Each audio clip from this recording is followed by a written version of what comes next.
Posterizer. Sanibona kuphathi 75 la siqala khona phambi komuzi kaRandall ngesikhathi u-Esperance bakhombisa ukuthi ushuthe isithombe sika-Edward esale ngakulawa amashini akade bembophe khona. Ethi uMarcy bengingamazi uRandall ukuthi kulezi zinto, wathi Natalie akufani noRandall ukuba kule nto. Ethi uMarcy kube bengimazi uLeroy lento bengingeke ngimcele nokuthi angirepresente as i-lawyer yami. Wathi u-Esperance angifuna ukuyiposta i-trend lento. Wathi uNatalie iposte e-Esperance u-Edu yahlupa vele. Bethi uzokuqhuma kwesibhamu ngathi u-Edward azama ukudubula uLarry noRandall. Ngathi uLushini esishawa u-Edward ngesibhakele emphuca isibhamu embuso uyahlanya nekhanda. Wathi u-Edu yangazi ngiyahlanya vele. Wathi uLarry sizozwana-ke nalo hlanya kanje. Wathi u-Edward wena Randall ngizokubulala nalo mngani wakho. Wathi uLarry threatenisha thina lo ngithatha ama-notes manje akangazi. Wathi uRandall yayibona-ke Larry into kade ngitshela yona. Wathi uLarry ngiyayizwela mina. Wathi uRandall isilimo sesiqobhuza usofa wami. Wathi u-Edward ibhullet elandelayo ezobhoboza ikhanda lakho ngoba uyazi inkinga usuyiqalile nalo mngani wakho. Wathi uLarry no, umuntu ongazi inkinga seyiqalile wena, ngizokufundisa isifundo ukuthi ngubani mina uzozuyisona. U-Edward watshela uLarry noRandall ukuthi bangamsabisi bona, akasabi muntu futhi uyakwazi ukusebenzisa ibhullet. uRandall athi ku-Edward uphuma emzini wami, waphuma wahamba u-Edward. U-Edu wafica amantombazane emile ngaphandle wathi sukani ifebe endleleni nangithi seniyibonile into ebenifuna ukuyibuka. Wathi emva kwa-Edward kwaphuma uLushini ephethe isibhamu bembuza ukuthi kwaqhuma isibhamu bekwenze njani. Wathi uLushini ningabe nisabuza. Isithuthuthu sikaSteven safika sazopaka phambi kwemoto ka-Esperance. Wehla uSteven esithuthuthwini sakhe ebuza kuLushini ukuthi yonke into ihamba kahle lo. Wathi uLushini ya konke kuhamba kahle. Wasuka lapho uSteven wahamba ku-Esperance ethi ngizwile sengithi angiyifikele. Wathi u-Esperance hayi sekwenzekile sekudlulile. Wathi uSteven nawe sengiphuthele ngingasabonanga. Wathi u-Esperance usungazi ukuthi uphuthelwa usabonanga umuntu edutshuliwe. Wathi uSteven angikhulumi ngokudutshulwa ka-Travis, mina ngikhuluma ngo-Edward. Wathi u-Esperance mawusho lokho vele uphuthele. Wathi uSteven bengizomhleka ukube ngimbonile ethi ngiyazi ukuthi umshuthile isithombe noma ividiyo ngikhombisa Esperance. Wathi u-Esperance ayima ngisakubhekela ngesikhathi escroll ifoni. U-Esperance wakhombisa uSteven isithombe wathuka uSteven wathi ayibuka kanti uRandall nayo kulezi zinto. Wathi u-Esperance noma bengingamazeli lezi zinto kodwa unomngani okulezi zinto ekuthiwa beku-best friend wakhe bebehlala naye college. Wathi uSteven kwaze kwangafana-ke noRandall. Ethi uSteven since uyiposte ku-social media lento Esperance sigcwele epolice station yaseMaxine yonke. Wahleka u-Esperance wathi yabe ngifuna lokho vele uzophenduka ijoke u-Edward kusasa emsebenzini. Wathi u-Esperance angisahamba ngizobuye ngikubona. Wathi uSteven singahlangana endlini yakho. Wathi u-Esperance no, kuphakathi nobusuku manje hambe la uhlala khona. uSteven wancenga u-Esperance mtshela ukuthi uyamcela ngeke ahlale isikhathi eside. Wathi u-Esperance ngithi Steven ngiyolala manje kuhlwile. Wahamba u-Esperance waya emotweni yakhe. Uthe sesemotweni u-Esperance wafonela uSteven wakhipha ifoni uSteven. u-Esperance watshela uSteven ukuthi ungaphinde ukhulume nami kanje phambi kwabangani bami ngoba angifuni baze indaba zami. Wathi uSteven sengiyiphathe indaba zakho manje. Wathi u-Esperance ungaphinde ukhulume nami ngathi siyajola phambi kaLushini, uMarcy noNatalie. Lucian,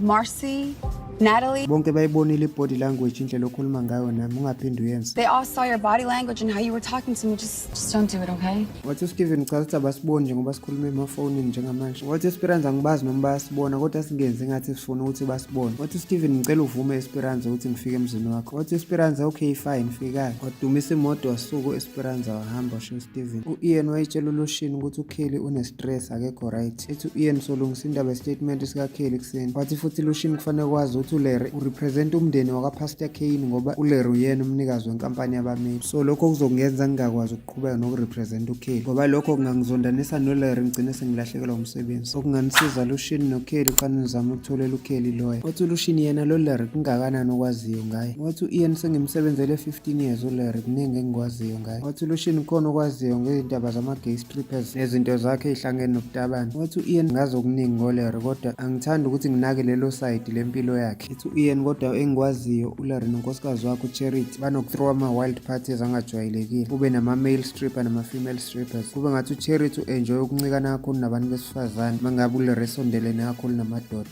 Ethi u-Ian engikwaziyo nje uCharity u-rich noLarry naye u-rich and lawo ma-strip party bahosta njalo. Wathi u-Ian ububuzelana. Wathi uLushini hayi lutho bengiyibuzela. Ethi ukuthi kukhona elinye imphoyisa esisebenza nalo ekuthiwa u-Edward alikho kulezi zinto and uLarry benomunye umngane wakhe into abayenze kuleli phoyisa bazokwenza ukuthi kube nempi ende engeze ukuphela ngoba u-Edward ngeke azabayekele kalula kanjalo. Wathi u-Ian Lushini awumazi uLarry uzwana kakhulu nokuchallengeana nalabo bantu ekuthiwa banamakhanda aqinile. Uthi u-Ian uLarry ungambona esoft unenhliziyo embi kakhulu nezinto azenzayo zingakushiya umangele. That's why nami ngiyeka kuseyimanje ukurepresent uKelly ngoba ngifuna ukuba yisitha naye. Mawuthi lowo Edward uyinkinga ngaleyo ndlela uyofika agobe lapha kuLarry. U-Ian uvalelisa kuLushini emtshela ukuthi sebeyobonana ekuseni. Ngathi u-Ian etshela uKelly ukuthi akazama ukurelax aphumule. uNatalie etshela uKelly ukuthi ufanele ukhona azama ukuyolala. Wathi uKelly ngeke kuze kulaleke. Wathi uKelly ngiyabonga Natheli, ngiyabonga ngayo yonke into. Wathi uNatheli sizodlula kule nto Kelly. uKelly wabonga nakuLoshini. Wathi uLoshini kufanele uzame ukulala Kelly. U-Esperanza wayesegqokile nje eselinda uSteven ngathi u-Esperanza esehleli kusofa.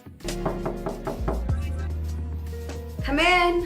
Wathi u-Esperanza angithi yilokhu okufunayo, wavuma uSteven. Wathi u-Esperanza kushuthi yilokhu kuphela okufunayo. Wathi uSteven angisaku-understand Esperanza. Wathi u-Esperanza ngibuza ukuthi angithi umzimba wami kuphela udingayo. Wathi uSteven ungayisho kanjani leyo nto Esperanza, uyangazi nje ukuthi ngiyakuthanda. Wathi u-Esperanza ngingakwazi kanjani lokho ungakazi ungitshela, wakongitshela nini ukuthi uyangithanda. Wathi uSteven noma ngingakaze ngikutshele kodwa izenzo zami ziyakukhombisa lokho. Mangikuphathela ama-lunch ngisuke ngikwenza konke lokho ngothando. Mangikuphathela ikhofi konke lokho ngisuke ngikwenza ngothando. Mangifletha nawe ngikutshela ukuthi umuhle ngikuncoma njalo konke lokho kusuke kuhlangene nokukuthanda. Wathi u-Esperanza khumula leyo jacket oyigqokile, wayikhumula uSteven ijacket. Wasukuma u-Esperanza wathi ngifuna ungilalela ukuthi lento izohamba kanjani. Wathi u-Esperanza awuzokukhuluma imini ozokhuluma futhi ngizolala nawe mangifuna ukulala nawe. Ngizokubona ngesikhathi engifuna ukubona ngaso. Ethi mangabe ngikutshela ukuthi lento isiphelile izobe isiphelile futhi. Wathi u-Esperanza ngabe siyavumelana, wavuma uSteven. Wasethi u-Esperanza guqa ngamadolo, shona phansi. Washona phansi uSteven wenza lento ayitshele u-Esperanza ukuthi akayenze. U-Alex wabuza ku-Bradley ukuthi uyihambisile ney'ngane esikoleni, wavuma u-Bradley. Wathi u-Alex angivusanga ngani. Wathi u-Bradley besingekho isidingo. Wathi u-Alex kushuthi u-Bradley awufuna ukukhuluma nami. Wathi u-Bradley naku nje siyakhuluma. Wathi u-Alex ngingakwazi ukuthola ihug nokiss. Basondelana ngesikhathi behagana base beyakhisana. Ngathi u-Alex noma kubuke ngathi awuyijabuleli ngathi ngekuphoqile. Wathi u-Bradley kanti ufunani Alex? Wathi u-Alex ngicela ukukuphindela Bradley, angikaze ngiye mina emzini kaRandall futhi ngicela ungikholwe uma ngikutshela leyo nto. Wathi u-Bradley okay uma ungayanga akawuyanga it's fine. Wathi u-Alex ngakwenzela i-breakfast. Wathi u-Bradley cha sengidlile. U-Bradley wasukuma wahamba wambuza u-Alex ukuthi uyaphi. Wathi u-Bradley ngiyolinda uMarcy ngaphandle abuyise imoto yami. Wathi u-Alex awukwazi noma umlinda la ngaphakathi. Wathi u-Bradley anginaso isikhathi salento Alex, ngiyazama ukudlula kulento akulula. Wathi u-Alex hayi okay kulungile. Emzini ka-Esperanza kwasekusile ngathi u-Esperanza evusa uSteven emtshela ukuthi isikhathi sokuvuka manje. Wathi uSteven yazi bengisafuna ukuthi. Wathi u-Esperanza ungangitsheli ukuthi ufuna ukwenzani, siyikhulumile lento izolo ebusuku, uyahamba mangithi ihamba. Wathi uSteven vele bengingasho ukuthi ngizohlala. Wathi u-Esperanza yenza into engiyishoyo. Wavuka uSteven ekathi u-Esperanza emtshela ukuthi ungangibuki ngamehla i-strange look mase sisemsebenzini, ungibuke njengomunye umsebenzi osebenza naye as colleagues. Wathi uSteven noma ngingaze ukuthi amehla njani leyo ukuthi ngingakubuki ngawo. Wathi u-Esperanza uyangazi ukuthi ngikhuluma ngani futhi gqoka usheshe Steven, ungashiyi lutho, ungashiyi isokisi lakho la, angifuni ukuthi ingane yami uMika abone izinto ezisolisayo. Wathi uSteven ingane yakho angiyibona ngikade ngagcina ukuyibona, ihlala. Wathi u-Esperanza ihlala noma wami ugogo waye eMaxine West. Wathi u-Esperanza sheshisa Steven ngifuna ukuhamba. Wathi uSteven sengiqedile ngingakwazi ukuthola ukiss. Wathi u-Esperanza awunayo i-toothbrush la endlini angikhumbula uxubha amazinyo. Wathi uSteven ngizoyishiya next time. Wathi u-Esperanza uzobe usiyahlanya lapho. Waphuma wavalelisa uSteven wahamba. uMarcy esemsebenzini wakhe wakhala iselfone ngenkathi eyiphendula wayefonelwa u-Ian. U-Ian ebuza ku-Marcy about abantu be-inspection ukuthi ukhulumile yini nabo, wavuma uMarcy ukuthi batshelile bazoqala namhlanje. Wathi u-Ian zonke izinto mayihambe kahle nge-inspection uzoclosa early before the end of this week. Wathi uMarcy Ian ngicela ukukubuza something, wavuma u-Ian. Wathi uMarcy kungakanani okwaziyo ngoLarry? Wathi u-Ian akukona okokuqala ngithola lowo mbuzo, kwenze njani? Wathi uMarcy ukuthi uLarry ngangimcelile ukuthi angirepresente kwi-divorce yami ngoba ube umngane omkhulu noRandall. Ethi kodwa ngalezi idubedube ezenzeka izolo ebusuku zokudubulana, ngihambile izolo ebusuku ngaya endlini yami ngafica ukuthi benoRandall badakwe baphelile. Wathi u-Ian Marcy into engakutshela yona ngoLarry uwummeli odumile futhi ohlonishwayo ngoba nomsebenzi wakhe uyakwazi ukwenza kodwa ubuya besilima sometimes ngoba uyathanda ukwenza izinto eziwuphukuphuku ey'ngasile. Wathi uMarcy mawucabanga ngayigcina nemfihlo ngoba ngamtshela enye imfihlo engingafuni ukuthi umkhwenyana wami ayazi, noLarry wangithembisa ukuthi uzoyigcina leyo secret. Ethi uMarcy mawucabanga Ian angayigcina ngempela leyo mfihlo. Wathi u-Ian umbuzo kanjalo ungawubuza yena ngqo la. Wathi uMarcy ya lapho uqinisile hayi okay ube sikhulume Ian uzokufonela back mase ngiqedile ngabantu be-inspection. uMarcy waqeda ngaleyo phone call ka-Ian wafona esefonela uLarry. uLarry wayesaphethwe ibhabhalazi wayesalele ngenkathi ifoni yakhe ikhala. Kanti uRandall wena uzovuka kuqala aphendula ifoni kaLarry. Wathi ngakakhuluma uRandall wathi uMarcy, Larry ngiyazi ukuthi uRandall awumtshelanga ukuthi ngikhulelwe.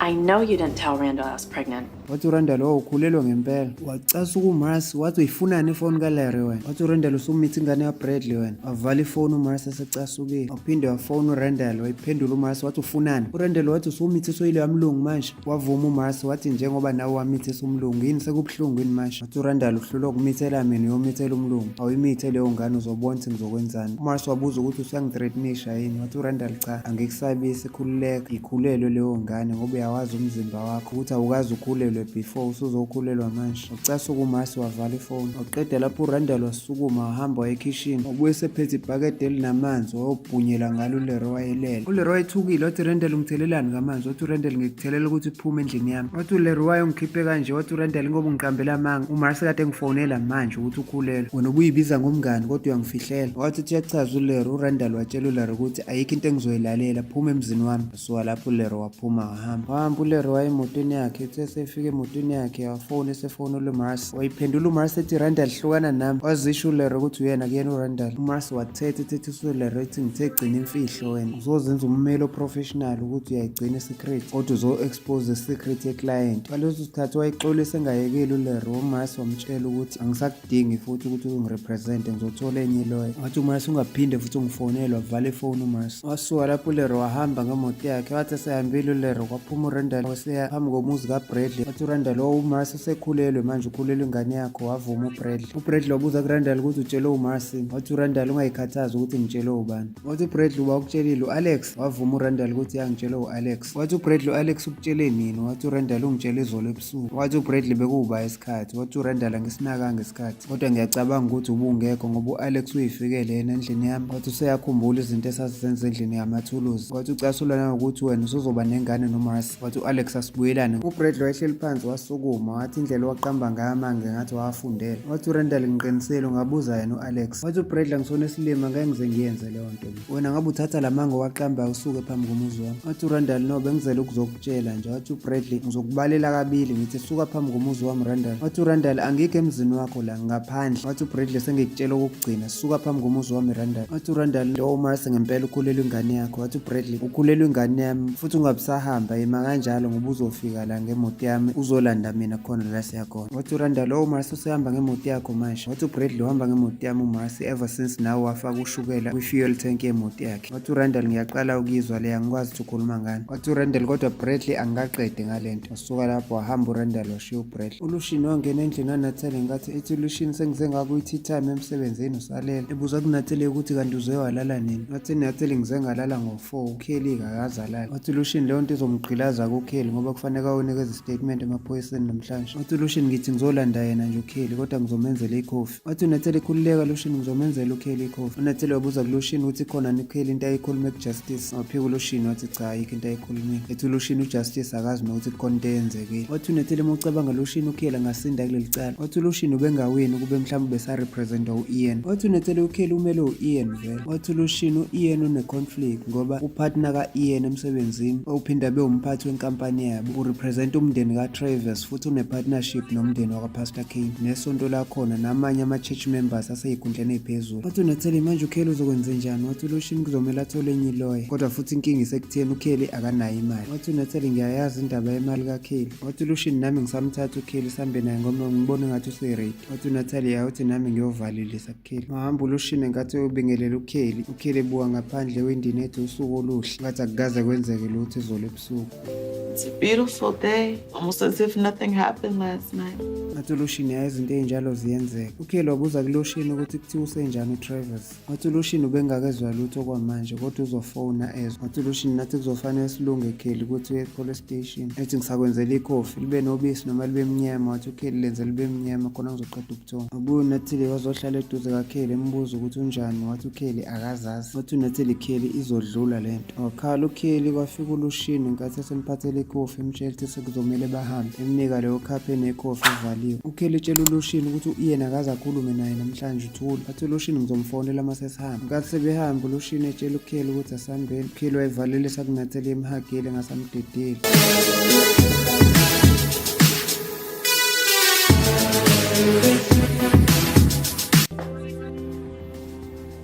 All right, come on.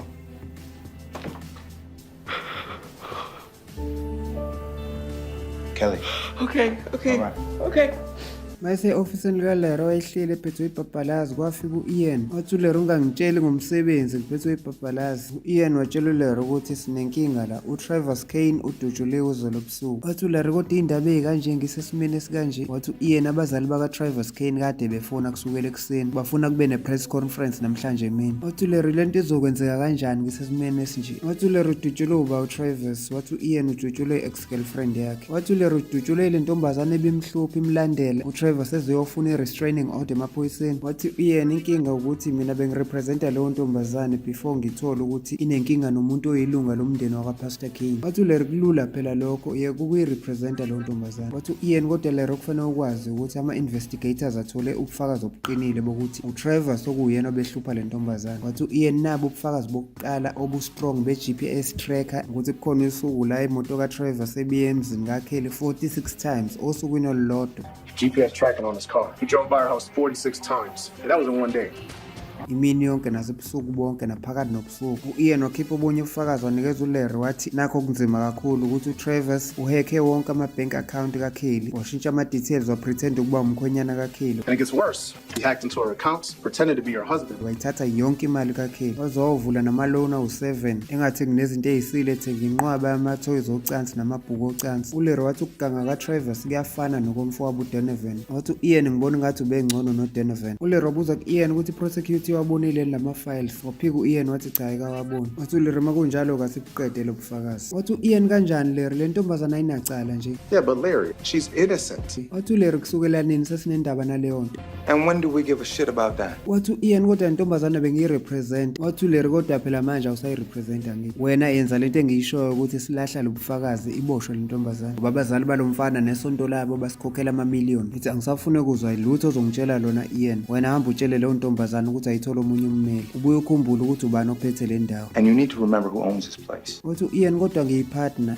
Yeah, but I'm your partner. Wathi uLero kodwa mina ngiwumphathi. And I'm the owner. Wathi u-Ian okay kulungile ngiyakuzwa mphathi. Wathi uLero ngiyathemba ukuthi ungizwe kahle. uLushini wangena noKelly kwi-interrogation room uKelly engafuni ukungena. Ethi sengizobuyisela kwenye interrogation room futhi. uLushini emncenge ethi akangene just ukuzwa ukuthi bathini. Wathi uKelly ngeke Lushini ngikwazi ukuzokwenza lento okwesibili. uLushini emncenge ethi akarelax akahlale phansi. Wathi uKelly ngicela ungahambi Lushini nawe ube la endlini. Wathi uLushini okay ngeke ngihambe. Ubuye zohlala phansi uKelly ngathi etshela uLushini ukuthi namanje loya yakhe imfonela back. Wathi uLushini okay sazozama ukumfonela. Wathi uKelly ngicela ungahambi Lushini ulinde nami. Wathi uLushini okay angiyindawo. Wathi uLushini kodwa Kelly kuzofika ama-investigators la. Watshela ukuthi awuzokukhuluma lutho ngaphandle kweloya. Wathi uKelly okay. Kwathi ngempela besahleli kanjalo wangena indoda yabiza uKelly Isaacs. Wathi uKelly Isaacs ngeke ngikwazi ukukhuluma ngaphandle kweloya. Yathi le ndoda kulungile-ke noma ungakhulumanga kodwa usuboshiwe sekubophela icala lokudubula ubulala uTravis Kane. Wethuka uKelly wathi ushonile uTravis. Yavuma le ndoda yathi ya umbulela uTravis ushonile. Siyayibeka lapha namhlanje ungaphuthelwa episode elandelayo so upload kungekudala.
Thank you for watching Storiza TV, and please don't forget to like, subscribe and hit the notification bell for more videos like this.